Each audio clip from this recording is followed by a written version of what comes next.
ছোট্ট একটা গ্রাম। সেখানে সবচাইতে বড় ডাক্তার হয়ে পড়লো এক নাপিত। ছোটখাটো অসুখে এটা ওটা ওষুধ দিয়েই নয়, ফোড়া কাটা থেকে শুরু করে রোগীর পেট কেটে পুঁজ বের করে দেওয়া পর্যন্ত বড় বড় কাটা ছেঁড়ার কাজও সে অতি সহজেই করে দেয়। তাই গ্রামের সবাই তার নাম দেয় নাপিত ডাক্তার। নাপিত ডাক্তার, ও নাপিত ডাক্তার, এই তো আমি তাহলে ঠিকই ধরেছি, তুমি এই সময় এই বট গাছের নিচেই থাকবে। হ্যাঁ গো, এই সময় তো আমি এখানেই থাকি, আর লোকজন এখানে এসে চুল দাড়ি কামিয়ে যায় গো। তা বলো তো দেখি, তোমার কি কাজ করে দিতে হবে? চুল কামাবো না দাড়ি কামাবো? না না, ও সব কিছু করতে হবে না। দেখো না, বেশ কিছুদিন ধরে একখানা ফোড়া হয়েছে গো, খুব যন্ত্রণা করে এখানে। ডাক্তারের কাছে গেলে তো অনেক টাকা করে দরকার, তা তুমি একটু দাও না ফোড়াটাকে কেটে। ও আচ্ছা, এই কথা। এ তো আমার 8 মিনিটের কাজ গো। কই দেখি, এগিয়ে আসো, বসো আমার সামনে। এরপর সামনে এগিয়ে গিয়ে বসে আর নাপিত ডাক্তার তার খুর কাঁচি দিয়ে লোকটির ফোড়াটি কেটে দেয় এবং একটু হলুদের প্রলেপ ক্ষত জায়গায় লাগিয়ে দেয়। এই নাও, দিলাম তোমার ফোড়াটাকে উপরে, আর এখানে হলুদের প্রলেপ লাগিয়ে দিয়েছি গো। কালকের মধ্যে দেখো ব্যথা সেরে যাবে। তোমাকে যে কি বলবো, এসব কাজ করতে ডাক্তারেরা কত রকম যন্ত্র ব্যবহার করে গো। ছুরি কাশি ভালো মতো গরম পানিতে সিদ্ধ করে, ভালোভাবে হাত পরিষ্কার করে, আবার কত সাবধান হয়ে ভয়ে ভয়ে তারা রোগীর গায়ে অস্ত্র ধরে গো। আর তোমার কাছে এলেই এক নিমেষেই সমস্যার সমাধান হয়ে যায়, পয়সাও লাগে কম। সত্যি তুমি শুধু নাপিত নয়, নাপিত ডাক্তারও বটে, তাই তো আমরা তোমায় নাপিত ডাক্তার বলি গো। না না বাপু, আমি অত সবে ধার ধারি নে গো। হাতের তলায় খুর আর কাশি ভালো মতো ঘষা খসাখস বড় বড় কাটা ছেঁড়ার কাজ কইরা যায় গো। এ আমার পাকা হাতের কাজ গো বাপু। এমনকি রোগীর পেটের মধ্যে থেকে নাড়ির ভেতরের ফোড়াটিও অতি সহজে কেটে বের করতে পারি আমি। হ্যাঁ হ্যাঁ, তা তো আমরা গায়ের সকলে জানি গো। এখন বলো তো, তোমায় কত পয়সা দেব? আমি ডাক্তারের মতো বেশি টাকা নেব নে গো। তোমরা আমায় খুশি হয়ে যা দেবে আমার তাতে চলবে গো। ঠিক আছে ঠিক আছে, এই নাও 2 পয়সা। নাপিত ডাক্তার সেই 2 পয়সা নিয়ে সেখান থেকে গ্রামের দিকে হাঁটা দেয়। কেউ চুল কামাবে নাকি গো? চুল দাড়িও কামাতে পারি, ফোড়াও সারাতে পারি, আমি যে নাপিত ডাক্তার গো। ও নাপিত ডাক্তার, এদিকে এসো তো। হ্যাঁ হ্যাঁ দিদিমণি, বলুন বলুন, কি করতে হবে আমায়? এই দেখো না, আমার মেয়েটার গলায় মাছ খেতে গিয়ে মাছের কাঁটা বিঁধে রয়েছে, কিছুতেই কিছু হচ্ছে না গো। একটু কাঁটাটা বের করে দাও না গো নাপিত ডাক্তার ভাই। এত চিন্তা করো না গো দিদিমণি, আমি এখনই তোমার মেয়ের গলার কাঁটা উপড়ে দিচ্ছি। দেখি তোমা, একটু করো তো। এই তো কাঁটাটা বেরিয়ে এলো, দেখলে তো? তোমাকে অনেক ধন্যবাদ নাপিত ডাক্তার, নয়তো এইটুকু কাজের জন্য ডাক্তারের কাছে গেলে এত এত পয়সা ঢালতে হতো। নাও তুমি নাও, এই এখানে রাখো। চলি গো দিদিমণি, আবার দরকার হলে দেখো আমায়। এভাবে নাপিত ডাক্তার গ্রামের সবার সব সমস্যায় দেখি দেখি বলে অনায়াসে তার খুর কাজে দিয়ে শরীর থেকে পুষ সহ গলার মাছের কাঁটা সব বের করে আনে। কিংবা কোনো ছেলেপুলেরা খেলতে গিয়ে মার্বেলগুলি কানের মধ্যে ঢুকে আছে আর খুলতে পারছে না, নাপিত কাঁচের আগা দিয়ে কানের ভেতরের মার্বেলও বের করে আনে। আর এসব কারণে গায়ে সব ডাক্তাররা পড়েছে মহা বিপদে। এই চিকিৎসাখানায় মশা মাছি মারা ছাড়া কি আর কোনো কাজ আছে আমাদের?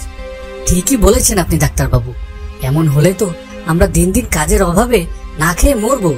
এত পয়সা খরচ করে পড়াশোনা করে ডাক্তার হলাম কি এই দিন দেখার জন্য? এই নাপিত ডাক্তার নাকি আমাদের চেয়ে ভালো কাজ জানে।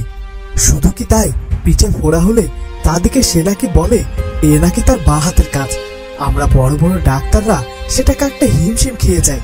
চোখের পলক ফেলতে ফেলতে নাপিত সেখানে নাকি খুর চালিয়ে ফোড়া কেটে দেয়। এসব কাটাকুটিতে সব রোগ কি ভালো হয়? কোনোটা ভালো হয়, কোনোটা পেকে বিষ লেগে ফুলে মরে। তা এরূপ ডাক্তারের বেলায় হয়? তাদের হাতে কি সব রোগ ভালো হয় নাকি? একই নাপিত, তুমি তুমি এখানে কি করছো? আমাদের কাজ কেড়ে নিয়ে 7 মিনিট নেই, তাই না? এখন এসেছো আমাদের চিকিৎসাখানা দখল করতে, তাই না? তুমি কি বোঝো কি ডাক্তারের? 2-1 কলমও তো পড়াশোনা করোনি। এই পথ দিয়ে যাচ্ছিলাম গো ডাক্তার বাবু, তা আপনাদের কথা শুনে আর দাঁড়িয়ে থাকতে পারলাম না, তাই এগিয়ে এলাম। তা এতই যখন আপনারা পড়াশোনা শেখা ডাক্তার, তবে গায়ের সব লোক অসুখ বিসুখে নাপিতকে ডাকে কেন? সবাই বলে ডাক্তার ডাকলে এত টাকা দাও, অত টাকা দাও, তারপর ওষুধের দামও কম নয়। কত রকমের ঝামেলা। নাপিতদের কাছে ভিজিটেরও কোনো দাম দস্তর নেই, 2 আনা 4 আনা যার যা খুশি দেয়। তা আপনারা তো পারেন একটু কম খরচে রোগীদেরকে দেখতে। সেটা কি তোমার থেকে শুনে করতে হবে বুঝি? তা তুমি ওষুধটাও কি ফ্রি দাও রুগীদের নাকি? ওষুধ বলতে ওই তো ঘায়ের মুখে গরম পানি আর একটু শেক, হলুদের গুঁড়োর প্রলেপ, পেটে অসুখ করলে আদা নুন খাওয়া, তাতে না ছাড়িলে জুইনের গুঁড়া চিবাও, জ্বর হইলে তুলসীর পাতা, নিউমোনিয়া হইলে আকুনের পাতার শেক। এসব ঔষধ বনে জঙ্গলে পথে ঘাটে সব জায়গায় মেলে গো ডাক্তার বাবু। তাই সকলে নাপিতকে দিয়ে চিকিৎসাটা করায়, বুঝলে তো?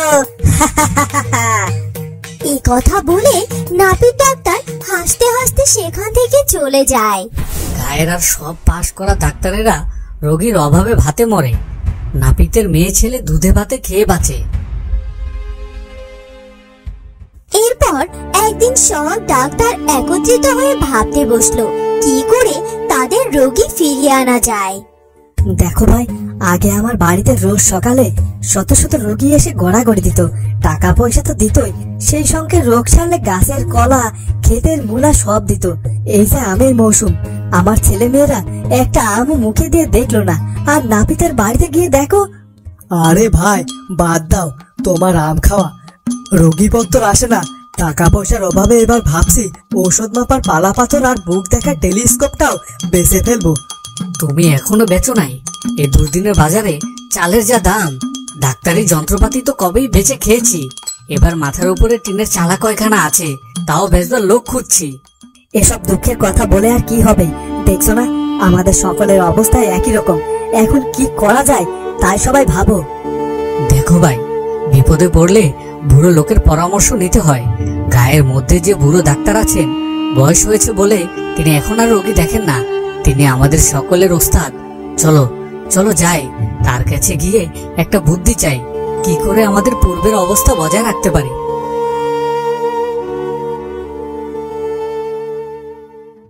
তখনই সকলে মিলে সেই বুড়ো ডাক্তারের বাড়িতে গিয়ে উপস্থিত হয়।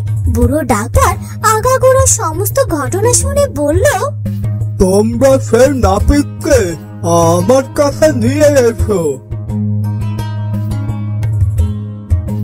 এরপর একজন ডাক্তার গিয়ে নাপিত ডাক্তারকে খুঁজে নিয়ে এলো। ভাই নাপিত ডাক্তার, আমি এইসব ছোকরা ডাক্তারের কাছে শুনতে পাইলাম তোমার কাটা ছাড়ার হাত নাকি বেশ পাকা। তাহলে তো বেশ ভালো কথা গো, গায়ের একটা ডাক্তার বেড়ে গেল। তবে তুমি একটা কাজ করো, আমার কাছ থেকে শরীর বিদ্যাটা শিখে নাও, তাতে করে তোমার ডাক্তারি বিদ্যাটা আরো পাকাপোক্ত হবে। বলি এ অতি উত্তম কথা গো, আমি তো মুখোশুখো মানুষ, আপনারা যদি কিছু শিখিয়ে দেন তাহলে তো বড়ই উপকার হবে। এরপর বুড়ো ডাক্তারের কথা মতো সকল ডাক্তার মিলে নাপিতকে শরীর বিদ্যা শেখাতে লাগলো। শরীরের কোথা দিয়ে কোন নাড়ি প্রবাহিত হয়, কোন শিরা, কোনটা উপশিরা, কোনটা ধমনী, কোনটা লিভার, সব তাকে ভালো মতো বুঝিয়ে দিল। দেখো ভাই, হাতের এখানকার শিরা কাটলে কিন্তু রক্ত বন্ধ হবে না, যার ফলে মানুষ মারা যাবে। বলো কি, আমি তো এসব কিছু জানতাম না, না জেনে যদি কেটে ফেলতাম তবে তো অনেক লোক মারা যেত গো। হ্যাঁ হ্যাঁ, তা তো হতেই পারতো, তবে তুমি এখন সব শিখে নাও ভালো করে।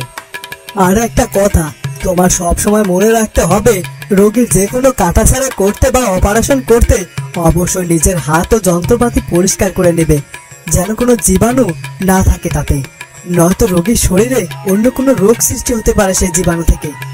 এইভাবে 7-8 দিন ধরে সব ডাক্তার মিলে নাপিতকে শরীরবিদ্যা শেখাতে লাগলো। নাপিত ছিল বুদ্ধিমান লোক। ডাক্তারদের যা মাসের পর মাস লেগেছিল সে তা 7 দিনে শিখে ফেললো।